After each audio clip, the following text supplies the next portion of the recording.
All right, good afternoon, you all. Welcome. Thank you so much for joining. My name is Carla D'Imperio. I am the Director of Family Support for the Phelan-McDermid Syndrome Foundation, and I'm mom to Matthew, who's my 9-year-old son who has Phelan-McDermid syndrome. I'm really excited for today's session with Cory Sutton, who I will introduce to you all in just a minute. But just as a reminder, this is our second in our series of the Pathways Education Series webinars. So we will be offering these sessions every month throughout 2025. The idea being that we're helping support our families on their pathway to be advocates and strong caregivers for their kids. So that's kind of where the name comes from. And today's topic is de-escalation strategies for crisis situations. So I'm really thrilled to have Cory here with us today. Like I said, his name is Cory Sutton. He's joining us from cold and rainy and drizzly Oklahoma. So sorry, Cory, I'm in sunny Florida and it's lovely here. My Cory, heater just came on, so it felt good for a minute. yeah, you need your cozy socks or something. Hmm. Cory is dad to two young adults with Phelan-McDermid syndrome, twins, and he also has a lovely wife, Tracy. And like I said, they live in Oklahoma. Cory has been a police officer for 25 years, and he recently retired. And that was in 2022. So he's been retired from law enforcement for a little while. But now he is working for the Oklahoma Department of Mental Health and Substance Abuse Services as the Crisis Intervention Team Project Manager. So he does this type of training for law enforcement around Oklahoma. He's really well versed in this idea of, handling crisis situations and how to de-escalate them. And Cory and Tracy also developed a training specifically around interactions with individuals with autism spectrum disorder. So that's something that he and Tracy do together in Oklahoma as well. So really excited to have you here, Cory. Thank you so much for being with us. And I'm just going to do a quick Zoom housekeeping, and then I will let you take it away. So let me share my screen. So just a reminder, you all, this is a webinar, so you are not on camera. It's just going to be Cory and myself on camera, and we're the ones that are able to speak and that you can hear us. But if you do have something you want to say or ask, you can put your comments in the chat. You can talk to one another in the chat. And then if you have a question, put it in the Q&A, please. I might have to do something with, see if I see the Q&A. It should be open. So if you have questions, put them in the Q&A and I will be looking at that. And I will also be looking at the chat. So as Cory's speaking, I can throw questions his way. If you see someone that you see questions from or you're chatting with that you want to connect with, feel free to share your email address with them. I cannot share email addresses, and I'll send a follow-up email with the recording and everything on BCC. So if you want to connect with someone today, the way you would do that is by sharing your own information. And lastly, if either of us has an internet issue, just hang tight. We'll be back on. Usually it just takes a minute or two for that to happen. So with that, I'm going to turn it over to Cory. Thank you. Thank you. So these are my two lovely little children. They are Alex is the one on the, I do my left and my right, on the left, and Brooke is the one on the right. Looking at little Brookie there, the little look on her face tells me that within seconds she's going to do something that may not end well for anybody involved.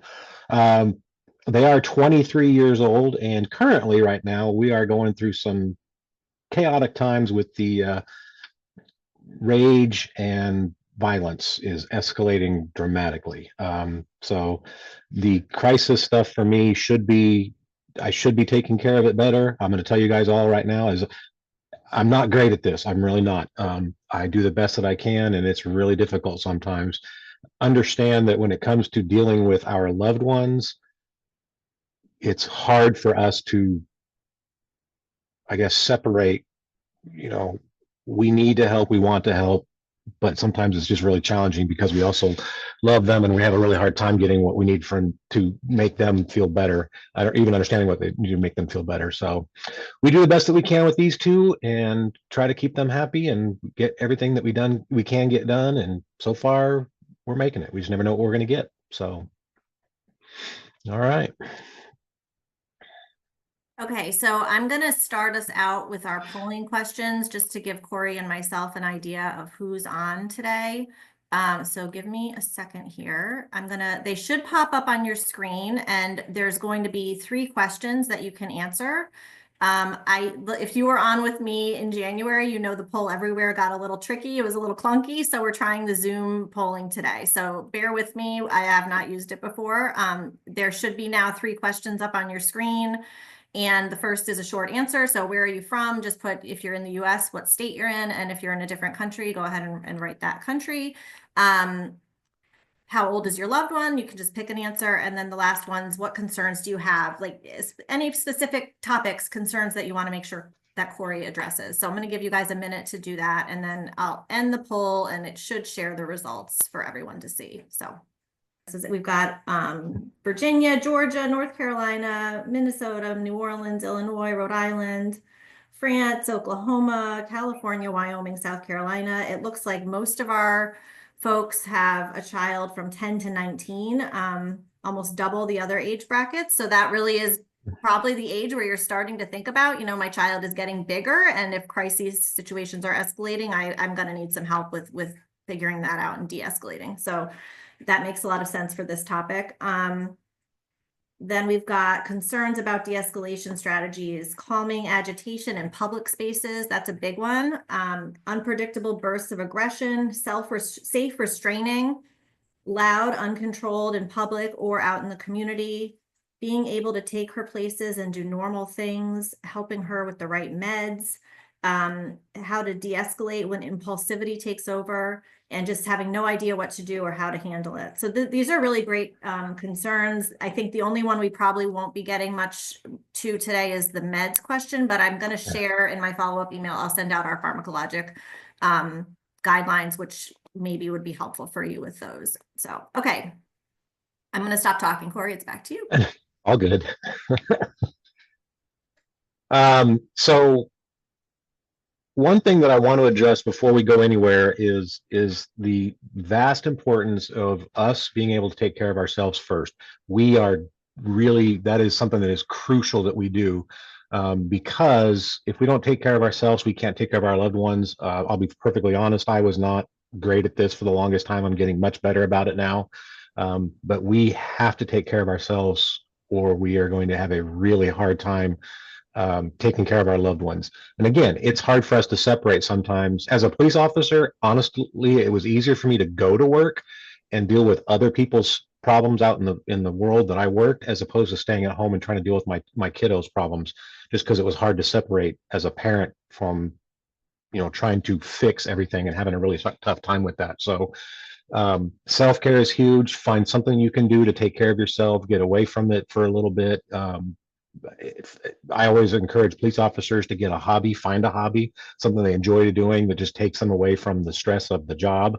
So anything that we can do to take care of ourselves, that is the place to start, because we really have to make sure that we are in a good place to help our loved ones. Not always easy, and I totally understand that. So, because that's something I do often struggle at myself. So, okay. So this is the cycle of a crisis. This comes from different sources. There's lots of different versions of this you can find online. This is how I teach the crisis in our class, in the law enforcement class, and it's basically as we start this process, we try to live in calm. It's the place to try to be. It doesn't always work. We try to stay there.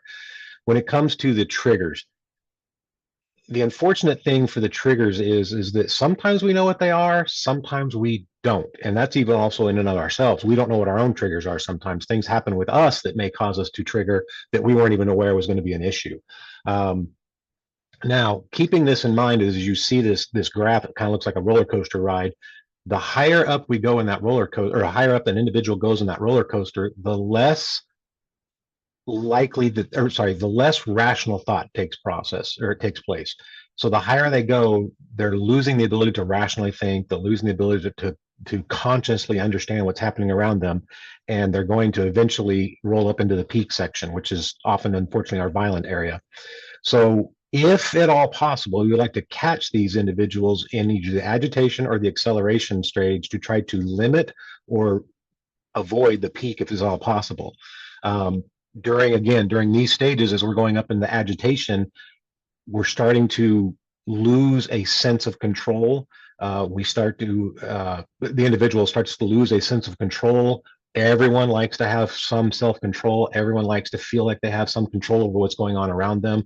And the higher we go in this roller coaster, the less likely that feeling is actually happening, where you are losing that sense of some control, which makes it very challenging for you to start to self-regulate at that point. Agitation comes from the trigger. So something causes an individual to trigger, and from that they get agitated and they start to spin up pretty quickly. Obviously, the stronger the stronger the trigger is, the more the agitation can accelerate, which is the acceleration stage. As we start to roll into a true crisis and we're really climbing up this roller coaster, the problems start to actually, I want to say, compound on each other. So, and even if they're not even problems, just the little things start to compound. The noise may become too much, the light may become too much, too many people. All of this is adding to this sense of losing control, this sense of losing the ability to rationally think and clearly understand what is going on. Once we get to the peak, unfortunately, the peak is where I don't want to say violence, but that's where the extreme occurrences happen. That the peak is where the it often projects in violence. It comes out in different ways in different people, and it even comes out in different ways for the same person at different elements. But the peak is where we actually lose the ability to rationally think at all. At this point, it's almost to the point of fight or flight, and we're all very familiar with our children dealing with fight or flight, our loved ones dealing with fight or flight issues when it comes to issues that they're dealing with. They just have this I'll use the word innate need to self-preserve, to take care of themselves. And unfortunately, a lot of our young individuals, and some of our older individuals, and by that I mean, late teens, 20s, 30s, they don't understand, they don't have the capability or the capacity to be able to self-regulate, especially when they hit to the peak, because that whole rational system is just turned off, and it's just, all I got to do now is I got to flee, or I got to survive. So once the peak happens, that's where the quote unquote violence is going to happen. That's where the aggression, the large behaviors, the extremes, even noises, activities, yelling and screaming of different things. With my children in particular, both of my girls have kind of different responses because they're different people, obviously. Alex can go absolutely just happy-go-lucky to trigger after Brooke, and just simply on sight go after and attack Brooke. And we don't know what's causing that. We don't know, which is very unfortunate. We don't know what's causing that. We don't know how to actually deal with a lot of that, because the issue just doesn't want to play well with each other, and the girls really have a hard time staying comfortable with each other a lot of the times. So we do get a lot of, at our place, we do get a lot of the acceleration, which often leads into a peak moment, and we have to figure out how to get past that. We're still trying to figure that out ourselves. We're getting there. We're getting different avenues with this. After a peak, typically they're going to de-escalate. Now, this shows it this only shows it going almost straight down. Understand that that's not always the case. That's just something that needs to be really paid attention to, that until we get down to recovery, you're not done. Even during the de-escalation phase, there is a chance that they could spin right back up. And if they spin back up, then it's all going to go right. It's going to happen again. So even if they've hit the peak and they're starting to come back down, stay ready in case it's going to happen again.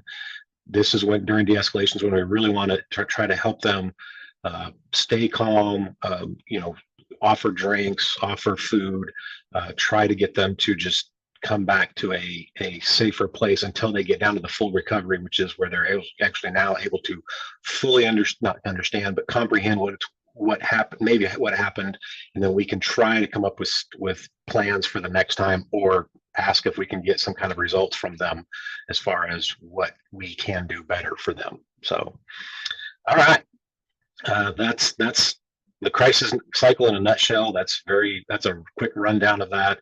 The ones we would try, all of us would try to focus on, is the agitation and the acceleration. If we can help to slow those down or mitigate the agitation and slow down the acceleration, we might be able to help it either be a less of a peak or even maybe get away from the peak altogether. Not always possible, and in fact, it's very difficult sometimes to do that. Are you ready for the next slide? Sure. Thank you. That was great. And I think I'm like thinking about my own, I don't know about you all, in the evenings when I'm getting dinner ready and I've got 3 kids and they're all talking, and I start to think, oh gosh, I need some quiet. I feel like I'm getting overwhelmed. And that's me identifying that trigger myself and my own, and trying to prevent that escalating from getting really, in that case, it would just be getting really, really stressed out. But it's the same idea, I think, of figuring out what's that trigger and trying to get under those early phases. So it's helpful to see. It's difficult because we don't know what our own, oftentimes we're not even familiar with what our own triggers are to us. You do know, a lot of us know what triggers us. I need quiet so I can get this done. But there are times things will happen that will trigger you that you were not even aware of was going to happen. And imagine with our children that may have a hard time expressing their emotions and what they're dealing with, what might be triggering to them might mean something we don't even see or recognize, just because they're not able to express that to us to let us know. Yeah, that's a really good point. Thank you for laying all of that out. So again, when it comes to individuals in crisis, now, again, I want you all to understand very clearly that I am not super great at this. I do the best that I can. I am so much better now than I was as a young dad, or for that matter, a young officer. I'm so much better now. That it's really, really difficult when someone spins up. Doesn't matter who they are. If you're close to them, it's even harder. But if someone spins up, think about this. It's really challenging for us not to spin up as well. If you walk into an environment where there is someone spun up, it's a good chance that there's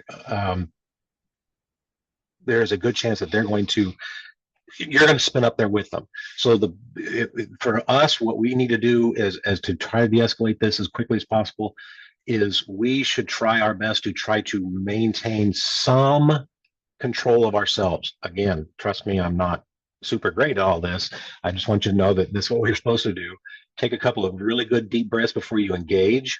Try to get yourself back under your own control, and then you can try to engage, because the more that we can show that we are in a good place, a calm place, even during the crisis, the more these folks will oftentimes, it's called mirroring. Well, they will try to mirror that with you. So if you try to deep breathe with them, hey, just watch me deep breathe here. I'm just going to in and out, just try to talk them through it. A lot of times they'll try to mirror that, even if you don't address that, you don't point it out to yourselves. Breathing, it's mirrored breathing, is very often easily picked up on, and it's it can be a very powerful tool. So we do want folks to hopefully especially your loved ones, you want them to focus on you during this crisis. More often than not, hopefully we are their safety place. I'll tell you right now, Tracy is the girl's safety place. They always go to her when something's spinning out. So Tracy is unfortunately their safety place, which means she has to deal with both of them and herself and me, trying to figure out how to get through all these things. And it's challenging. And so, but we do want them to focus on us, because if they're focusing still on whatever has accelerated or has ever triggered them, agitated them, and accelerating, we're not going to achieve anything. So we want to try to make sure, get that focus back onto us, try to maintain that calm in ourselves, and see if we can get them to just calm down and breathe with us, or just talk slowly with us. Sometimes it works, sometimes it doesn't, unfortunately. So one thing that I like to do, I actually learned this as a police officer, and it's pretty effective, is using their name while they're going into this crisis. Remember when I said the higher up they're going on that roller coaster, the less likely that their rational brain is functioning, and they're starting to lose that conscious ability to think and process. But if we can use their name during any of this, the more times they hear their name, it quote unquote grounds them, basically sets them, they know their name, they're familiar with their name. It sets them on that solid turf for just a second, even if it's just for just a snap of the fingers, at least it's there. and then we can start to work and build on that. So if we can keep using their name as much as possible to try to, get them again to focus on you by using their name, and just seeing if they're going to respond with that, using their name will actually, sorry, see if they'll respond by using their name to them, just to focus back on us. It really does. It's very, very, very, very quick tool sometimes that can help try to get these guys to come back to, I want to use the word reality quicker, get back into rational thought, not reality necessarily, but get back into that rational mindset quicker, start that de-escalation even faster. Understand that when a individual goes into the violent, when they actually hit that violent stage, regardless what that violence looks like, there is a good chance that if they come back to, and they see that things are not as they were when they started. So they've thrown something's been knocked over. That doesn't always end for them in like, ooh, that was a good thing. They may feel shame for that. I mean, they don't want to have done that. Brooke is a really good example of that. When she goes off, she likes to unfortunately throw things, topple furniture, chairs, tables, you name it, she's tossed it.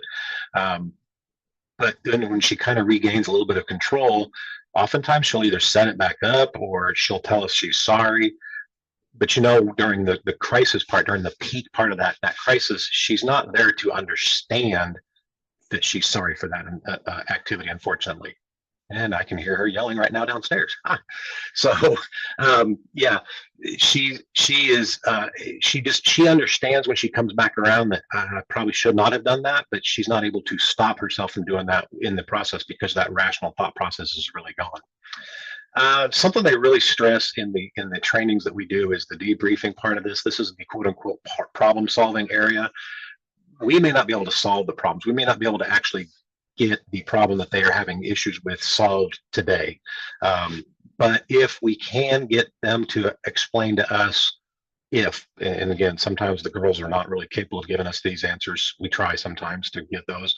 We'll often ask, what's making you spin up, or what's making you upset? Sometimes they tell us, sometimes they don't. But during this phase is where you can actually work with them to try to give them their sense of control back by asking them, what happened with this? Where did you go? Why did you do that? See if you can get them to actually give you information back. Again, if they'll give it, great. If they won't, try to document and see around. I mean, not document, but try to keep track of what's happening when and where. Tracy, my wife, is always talking about trying to, and I keep thinking about doing it every time too. I just haven't ever done it. Just to actually like keep a calendar and show when and where some of these things have happened. That way we can go back and look at it in a scientific form, if you will, to see if we can see correlations. We're actually believing in the last several months now, actually probably close to a year now, we're actually believing that the weather changes are causing some issues with our kiddos. The climate change, the barometric pressure changes. It literally it was 50 degrees yesterday, and I think today it is like 12. Or no, tomorrow will be 12. Today I think it's in the 30s, or it was already 30. It's dropping from there. So yeah, it's really, really wild to watch the weather. So we think that might be part of our issues at our house, just to see if we can track that to see if it actually works better for everybody. So there we go. And that makes a lot of sense that something like that could affect our kids. And I know from on my end, we probably have a mix in this call of folks who have kids like Alex and Brooke who can talk a little bit and express themselves. And then Matthew is not able to do that. So, but I do think that the point about identifying triggers is just so important. And as to Cory's point, trying to take note of things. Someone just said track the full moon, which can affect sleep.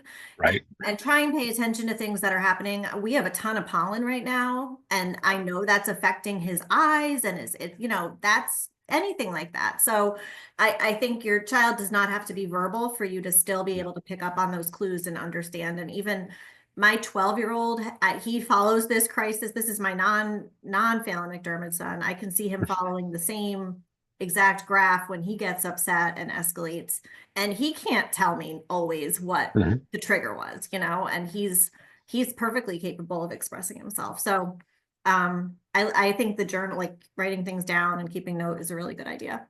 Again, I don't do it. I should. But it's a really good idea. But I don't do it yet. So I should. Well, 23 years and I haven't isn't done it that yet. how it So is with parenting though? There's lots of yeah, shoulds. You gotta let go of the shoulds. yeah, Yeah. yeah. You want me to keep going here? Sure. Okay. And I don't see any questions, but you all please feel free to put questions in the Q&A. Okay. So if again, and this is totally on you guys as caregivers on what you're comfortable with doing. Nothing in here says that you have to do any of this stuff. I just want you to understand that these are definite options. This kind of also would play into the question that was brought up earlier about the in public. Um, Brooke and Tracy went to Toys R Us many moons ago, and Brooke decided she wanted something, and the tantrum started, and Tracy was trying to leave, and Brooke drops to the floor, and she starts yelling out, "Call the police! Call the police!" Well, it was in Norman where I worked, so Tracy was like, "Yes, please call the police," because she was hoping that one of my coworkers would show up and we could work it through these things. But the idea for these is, if you're comfortable with this, I recommend, even during my autism training, that I recommend that if you are comfortable talking to the law enforcement, taking your loved one down to the police department and introducing them to your law enforcement. Maybe they can, maybe badges and uniforms make them uncomfortable. So if we can have these individuals, have our loved ones interact with law enforcement in a non-stressful, a non-crisis position, it can help start to build that relationship and that bridge, so that if when it does happen, they may feel more comfortable with the contact in the situation that they are coming to. Also, it helps law enforcement, again, in a non-stressful situation, sit down for a little bit and learn from us as our family members, our loved ones, and learn from the individuals with Phelan-McDermid syndrome, to see how they are, to see how they operate, to see what is that, these are all perfectly, I'm gonna use the word normal kids. This is who they are and how they're operating. So it is a very, again, my personal, I think it's a good idea to introduce these our loved ones to law enforcement, but that is a definite thing that we need to be comfortable with before we do that. I want to address that there is not a 911 system in the country. France, I'm sorry, I don't know how your systems work, but there's not a 911 system in our country here that cannot flag absolutely everything about us. So our names, our phone numbers, our addresses, you name it, our vehicle license plates, they can, quote unquote, we call it flagging it. So that if you call in, or someone calls in your tag, or if you call in from your address, a flag, an alert will pop up on the screen, and the dispatchers then can see whatever we flagged in there, and they can basically let the responding officers, first responders for that matter, fire, paramedics, law enforcement, whomever, they can let them know on the way out there that there is an individual there with Phelan-McDermid syndrome, autism, whatever the flag is for, and that if they are familiar with that, then they have an idea of what they're going to step into before stepping into that environment. I will tell you, as a police officer, the more I knew, the more comfortable I was going into a call. Law enforcement as a whole does not like surprises, but that's what our entire job is. There's nothing we never walk into an environment and know what we're getting into, and we're very uncomfortable with surprises. So the more we know, the better off we can respond, and it does oftentimes help put that in a safer environment for everybody involved. Again, that is a total comfort on the caregiver's part to get there, though. This is not a public, if you were to do this with this flag, it's not a public thing. It does not go out on public systems. It is completely kept in house, and it is almost exclusively for first responders in general, so fire, police, and paramedics. Pretty, again, to me, useful tool. So very, very, very, very useful. Yes. So for the 911 to set up this flag, basically you would call and ask for just the 911 either coordinator or supervisor. And from that, then they will be able to get you set up. There are different systems as far as identification systems set up in different areas across the country. Here in Oklahoma, we have the SED program. which includes, again, if you're comfortable with this, it includes photographs of our loved ones so that they can see who our loved one is before they're rolling up on them. Or even if we have a kid that wanders and they're in the said program, they're in this program, they can see the individual, see a picture of them, so that if they contact them walking down the side of the road and they can see, oh, this is Joey, and Joey lives over here at this address. So having that picture is a very useful thing. The said program also talks about, it has information that, like, what does your individual love, what do they not like, so that, again, first responders can try to stay away from those things we're not keen on and we don't want to talk about, because we don't want to agitate them at all if we're getting to this point. So yep, just call your local 911 and see if you can get them to just flag whatever you need to flag. Use the word flagging, they'll probably know what we're talking about. I don't know how else to describe it because that's what we called it here in Oklahoma. So Would it be something you could use the non-emergency line for as mhm, well? Okay, because I mhm. know from personally, I'd feel more comfortable calling. I don't Yeah, want to call 911 unless it's an emergency, but yeah, you could use you could even go down there and go down to the local dispatch shack I'm sorry, dispatch center, and just ask to speak to either a supervisor or their coordinator, whatever their titles are there, and they can probably, you know, I'm sorry, back that up. You go down there and do that. You can bring everything you want with you at that point, all your information, everything you want them to know, and they'll figure out a way to help put that into their system so that they can have this in there. and what I think, was it a shift briefing that you said was a good time to do it too, when they Yeah, a shift briefing would be a really good time to go down there and actually, just have an interaction with the officers, because they're all going to be there when the shift change happens. So that way you get a larger group of them into the setting so that you can see what's going on with them, or I'm sorry, the officers can see what's going on with our folks. Um, the only thing with shift changes is that depending on your department, there could be as many as 3 in one day. There's actually, I take that back, it could be as many as 4 in one day. So plan your day accordingly. You can go, you don't have to go all on the same day. You can go different days. You can go whatever. Um, Sometimes just going to one shift briefing might actually be ideal, and it might work, because if these individuals on this department are at all paying attention, and they recognize and they start talking to you, they're going to talk to their other guys that are on other shifts and say, hey man, we just met Joe, and Joey has Phelan-McDermid syndrome. Have you ever heard of that? And obviously not a lot of people have, unfortunately, but they can tell them what you guys shared with them. So really again, I think that shift briefing is a really good opportunity to do that. Yeah, that's great. And I think that I know for me with Matthew, he's only 9, but he's already 85 pounds and he's only Mhm. getting bigger. And God forbid something happens in public in the future, I would want officers to know that he should be treated differently, and he's not actually a threat, and we don't want to be handcuffing him or all of those scary things that can happen. So those are some of the benefits to getting Mhm. your child getting to know the local police. Again, to Cory's point, if you're comfortable, if that's something that you want to do, obviously it's not something you have to do. No, I would never force someone that you must go contact your law enforcement or you must self-identify or whatever. I would never do that, because that's a personal choice. So, um all right, you want me to keep going? sure. Oh, I think that was actually the last of your slides. Oh, that So was last my slide. Yeah. yeah, I'm gonna just stop sharing for a second and go back Okay. to the polling topics and see, because I think there were a few things in there Sure. we didn't get to chat about. Let me pull them up real quick.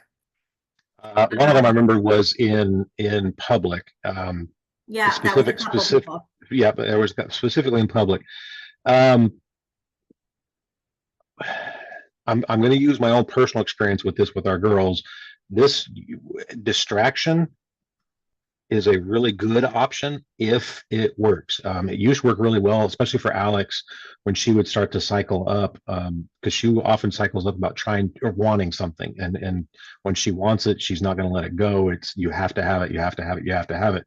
And there for a while, we were able to say, okay, sis, let's make a list of all the stuff. And so you could actually sit down and make a list with her. take a picture. So obviously with our cell phones, she wants something at a store. Well, okay, we're going to take a picture of it and then we'll go see what we can come up with. We'll see if we can find it online, see if we can find other options for it.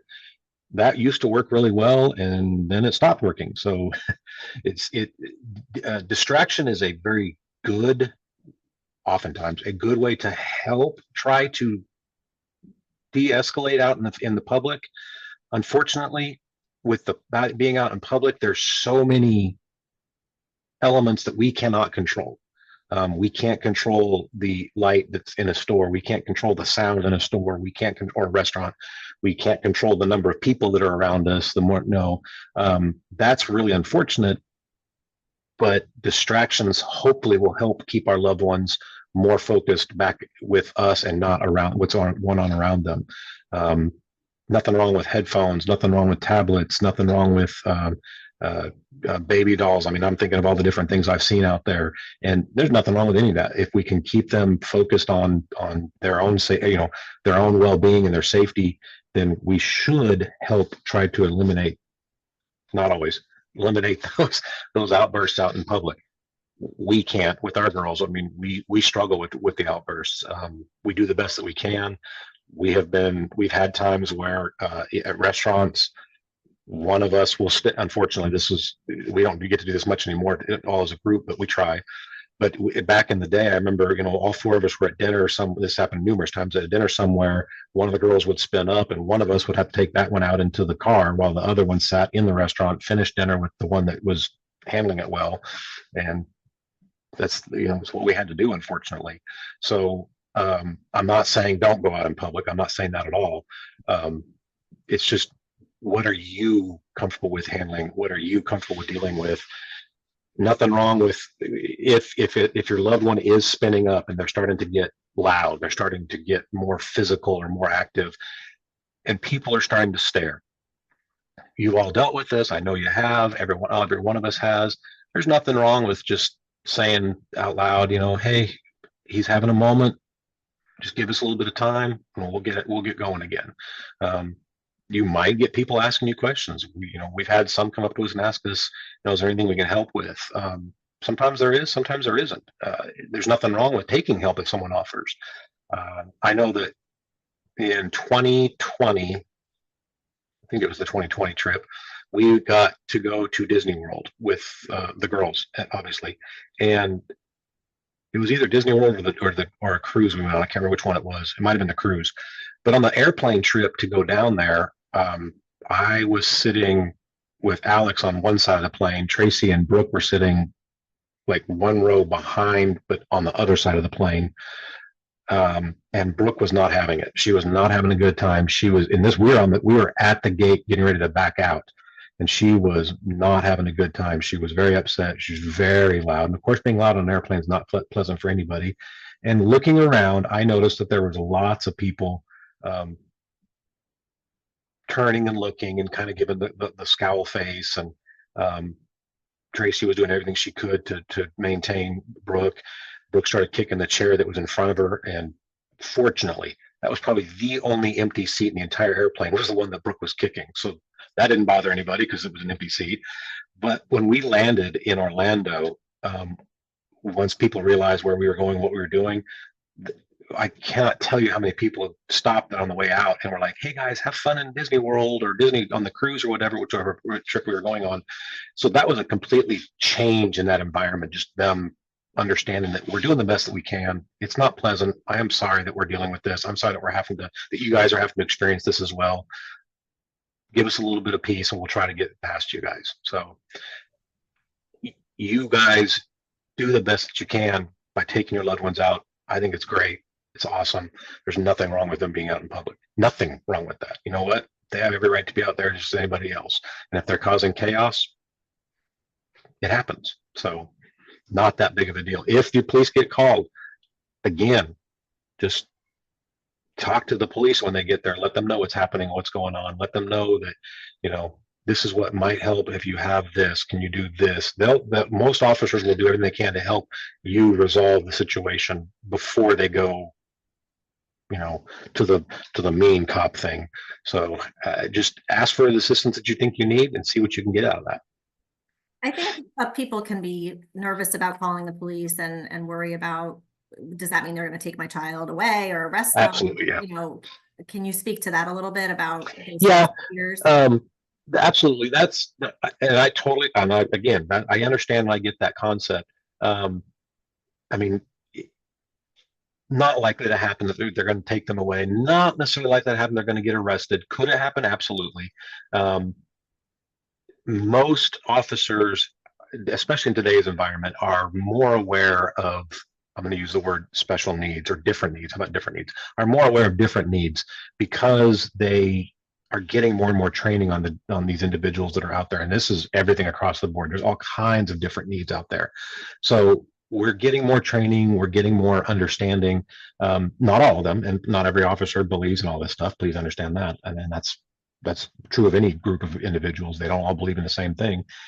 But having the ability to just, again, I'm not saying you have to go and introduce yourself to the law enforcement, but when they do come, if you do end up having to have a law enforcement contact you, that's the time that you should feel comfortable at that point, or try to feel comfortable.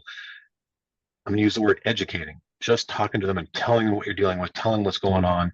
And they will oftentimes quickly change gears to try to find a way to get you either out of that situation in a reasonable manner, or trying to find ways to help, trying to find ways to even soothe the individual who's spinning up by just offering different options. What's having an officer maybe start to tell them jokes. I've actually seen that happen where an officer just walks up. He's obviously going up there and I got to do this. I got to be here. I got to take care of this problem. When they realize it was something different, they start to tell jokes. They start to try to interact with the child individually and see what they can do to help that individual try to calm down a little bit. Airport meltdowns are a biggest stress. Worry about being told my daughters won't be allowed to board the plane. Yeah, that was us when we went to Orlando. Um, it I understand that. I totally understand that.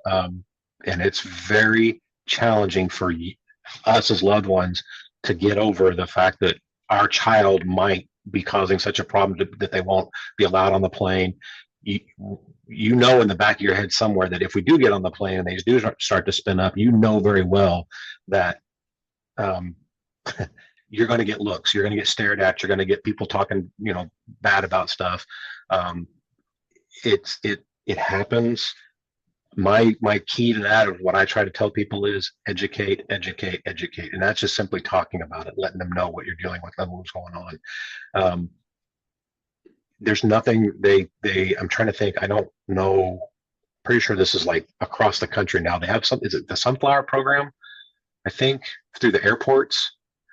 We've done TSA Cares, but I don't know about I don't know the sunflower. There's a TSA Cares is a good option because you can tell them ahead of time, hey, we're coming with It's these only for with that these folks. transition though, through Yes, security. It doesn't help you correct. get on the plane. I'm trying because I just flew a couple months ago and I've look. seen this before. I want to say it's the Sunflower program or something along those lines that basically allows, essentially you wear a sunflower on your shirt or whatever, and that allows individuals that are familiar with it, which is not everybody unfortunately, to know that you have different needs, that you might need some other kind of assistance in the process of going from one gate to another, getting on the plane, all kinds of different options, without just yelling, hey, I need help with my child who is nonverbal and they're going to kick and scream and fight. Well, you don't have to necessarily do that. So yeah, it says hidden disability sunflowers. There's like a patch I think you can put on. Mm-hmm, mm-hmm. And I was thinking about this. It's one of the reasons Matthew doesn't wear his helmet anymore. He's not really wanting to, but we kept that helmet on him a long time, partially because it does kind of identify him out in public, that, okay, this guy maybe needs a little more patience, or he's got something going on and I liked that about it, that it just kind of showed people that, okay, it was like, hey, this is Matthew. He's got his helmet. Let's treat him a little bit more patiently. So I don't know. I mean, people have different ways of handling that, but I like absolutely the sunflower patch. I can send a link to that too in the follow-up email. I think there's so much of so much of the de-escalation is just preventing the escalation from happening in the first place, and if knowing possible. what's gonna, I'm thinking about my husband and I, we're always dividing and conquering. Someone is always watching Matthew when we see he's getting to the point where he's not gonna last, we leave. One of us takes him and leaves. And, Hmm. we have a two-parent household, so that's not always possible. But Right. um on a plane, you can't leave, right? You're there. So what do you do if your child is having that, your adult child, is having that meltdown on the plane? That's a tough one. Yeah, no, again, I didn't know what to do when we first started at that gate and Brooke was really spinning out. There was nothing I could do, because obviously you got to be seated in your seatbelt and everything else. And it was hard for me to look around and see all these faces that were staring back and giving her the dirty looks and stuff like that. And it was tough, but um, it ended up working out. By the end of it, it was fine. The flight was what, 2 hours maybe total. And basically, if I remember correctly, as soon as we got in the air, she calmed right down. It was just getting on the plane she was not happy with. So it Yeah. was a big challenge for that part. So Yeah. And I don't know that we really there's not an easy answer to that. mm-mm. That's a challenge with our kids, is traveling and having long plane rides. There's a question in the chat. Have you ever gone into a school to help train teachers or aides on sensitivity and technique on de-escalation strategies? Directly for that, no. I have done the autism training that my wife and I put together. I have done a little bit of that for some schools, some, not much. I'm always willing and able to do anything though. I fully enjoy my presentations. I have fun with it. I enjoy interacting with the folks. I like to make fun of people when they're in there, pick on who I can pick on. So I'm always open to try to get, you know, it's tough. Our girls are both out of school now. We've had good experiences at school. We've had not so good experiences at school. Um, that's another one of those that, we got to do these, which is the correct way to do it. And there is no good answer because, especially with my girls, every single day when we wake up, we're not sure which kid we're going to get. Is it the happy Brooke, the not happy Brooke? Is it the happy Alex, the not happy Alex? So we never know what we're going to get, and we just kind of got to play it day by day.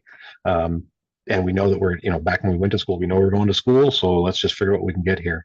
Um, I would hope most of our school systems in our country offer, I don't know, de-escalation strategies. I have no idea if this is true or not. If they do, I would hope that they do. Um, Again, the teachers are having to deal with every child in that room.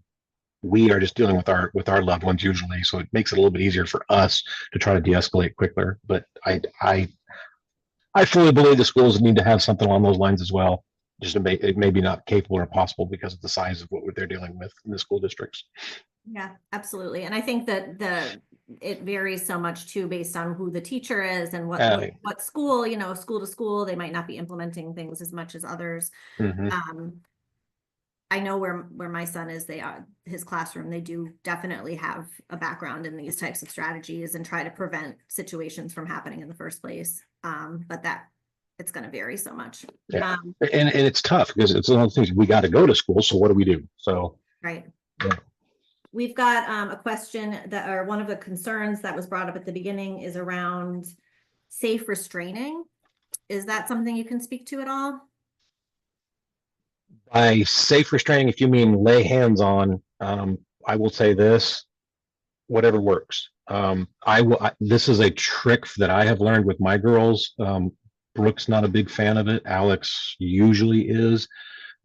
Especially when they are starting to spin up, I'm catching that agitation, I'm catching that acceleration. I will try nowadays to go over and just give them a big hug, just wrap them up in a big hug. Brooke's not a big fan. She tries to push out of it. Alex, sometimes, depending on where she is in her cycle and that escalation cycle, sometimes she'll take it, sometimes she won't. Um, it's what works for your child. And what's sad about that is it may not work every single time. You know that hugging worked yesterday. They're starting to spin up today, and you try to go give them a hug, and they're either past that point of on the rise, or they're just not feeling it today, and it may not actually do. It may work. It may cause it to go worse. As far as you know, I can't really speak on restraints as far as actual mechanical restraints. The only kind of mechanical restraints I've ever used were handcuffs. I've never put handcuffs on my kids. Wanted to numerous times, but I've never put them on my kids because I don't really have a whole lot of experience with that kind of stuff as far as restraints in a mechanical fashion. In the What law works for your enforcement, child? So, yeah, go ahead. like in a situation with law enforcement, that's really a last resort, I would say. Um, Sort of. I mean, it's legal for law enforcement to put handcuffs on someone for our safety and for their safety. It looks bad because now you're putting someone in handcuffs, but we can do it for a safety measure for all involved, but them as well, not just us, them as well. So, um, I would say, personally, I would say that in my career, even my 25-year career, I definitely did it less and less towards the later part of my career than I did in the beginning. You know, as a young officer, if you were spinning out, I'm putting handcuffs on you, sitting you down so I can try to maintain this. Um, Towards the end of my career, if I arrived on scene and someone was spun up, and it didn't matter what it was, it could have been just a bad day, could have been drugs, could have been alcohol, whatever. But if I rolled up on someone who was spinning up and they were, you know, like pacing around the room, but they weren't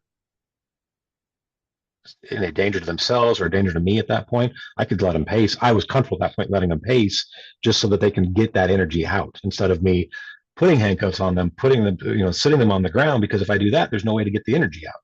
So it's it really the restraint part of it really depends on what works for that individual that time or that day.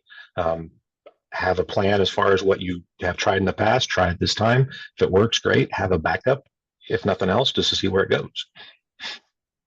Yeah. And I think that for, for our homes, trying to keep the environment as safe as possible for, if there's things that, like Matthew likes to clear things off counters. So we Oh don't yeah. put a lot of glass on the counters, try and Yeah. mitigate risk. Don't have glass things up there because he will throw them or clear them off. And I've had contact with a fire marshal, a long conversation. My girls, the bedroom doors on our children's locks are turned around backwards. Essentially, we're not locking them away. That's not what we're doing, but we put them into their rooms and then lock their doors because they get aggressive towards each other. And we know that in their bedrooms they can't get hurt because everything is safe in there. You know, the furniture is attached. They can't break anything, so to speak. But you know, the fire marshals weren't real comfortable with that. They're like, well, your children are locked in a room. What if there's an emergency? Well, I'm like, well, there's always an adult there. So if there's an emergency, hopefully we can catch that before it happens. Um, you know, I was asked by a fire marshal one time, can your job about, you know, an adult being with them at all times. The fire marshal asked me, he said, well, what if the adult has an emergency and passes out? And can your children dial 911? I said, no, they can't. Um, if it was on their tablet, they might be able to, but they don't understand. The phone is for watching videos, and that's really what they use the phone for. So they are not familiar with the calling. So no, they can't. And the fire marshal, he was really struggling with all this, but again, he had no background, no knowledge about different needs that are out there for individuals. So again, your home is one thing that try to figure out what is happening. Brooke's the same way as your son. Then she if it's on the table, it's not going to be on the table. It's gone. So there's soft stuff in our house, but nothing that's pretty much breakable in the open area. Yeah, that makes a lot of sense. And I think there's gray area there with what is acceptable and how we keep our kids safe. And it's really personal what you decide Mm-hmm. within your own home and how to handle it. So I think it's not a black and white answer, right? Um, I think we got through all the topics that were in the survey. Um, I don't see any more in the chat. I do have one more slide I wanted to share, but before I do that, I'm going to just show.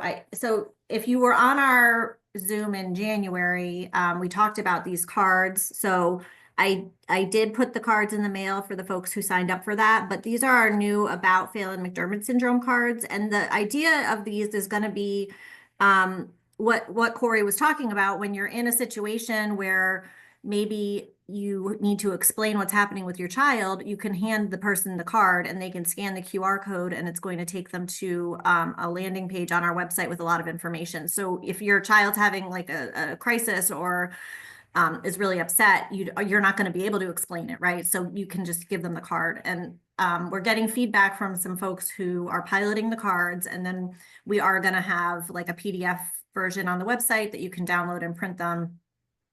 We also have the neuropsych one, which is the same idea, but regarding neuropsychiatric episodes. So it would be for like, if your child is having a neuropsych crisis, they can scan it at the hospital and get a lot of the doctors can get information about neuropsychiatric episodes and Phelan-McDermid syndrome. So I'm going to send the links to these in the follow-up email, but the about Phelan-McDermid syndrome one is pretty useful for some of the context and conversations we were having earlier.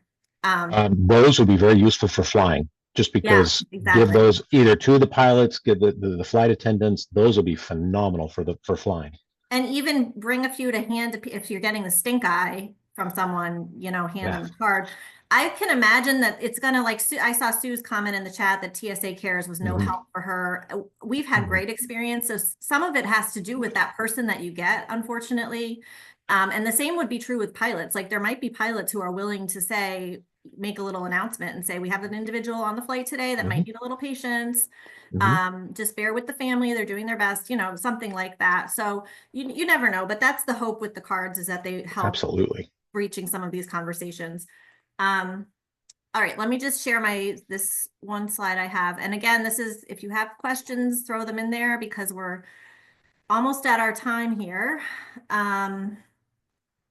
Okay, so this just happens to be tomorrow, but this is Positive Exposure, that's Rick, who was at our conference. He was our keynote speaker at the conference this past summer, and he did our photography of families throughout the Mhm. conference. So this is a film screening that he's hosting tomorrow evening regarding what first responders need to know about individuals living with IDD. So really right up the alley of what we're talking about today. So I'm going to send you all this information if you want to go to this film screening tomorrow night.